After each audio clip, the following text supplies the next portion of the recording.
Ing inin ni. Mga kanyang akong mga isda. May kalingawan ako. Kaya nag-self-quarantine ko. Gilibot na ko ang aquarium.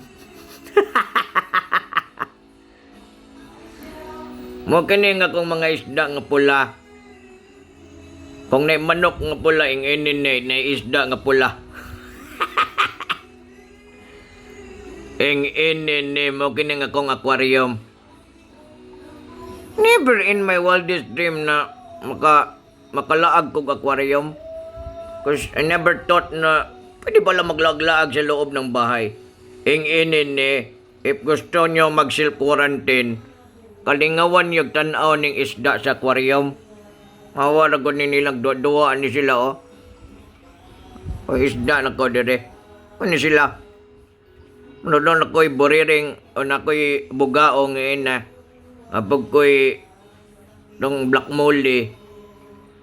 Ubay-ubay akong isda ngan he. Every time nung gusto kong magpa-unwind, dito ako.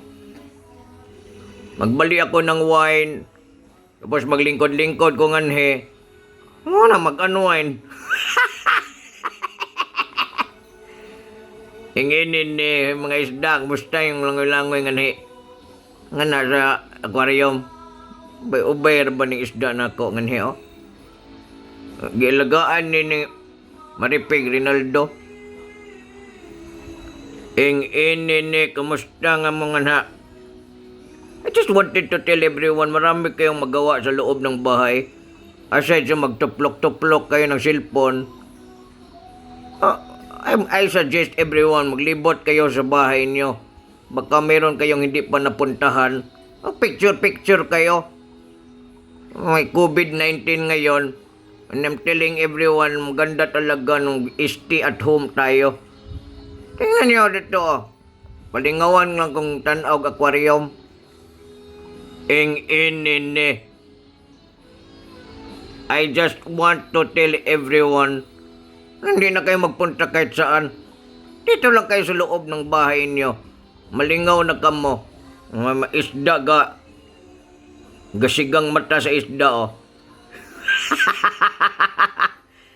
Gubudlot ng simod ni nga akong mga isda. This is my happiness every time I'm in Davao City. I always watch this fish and they're all swimming. Ang galing-galing lang mag-swim, oh.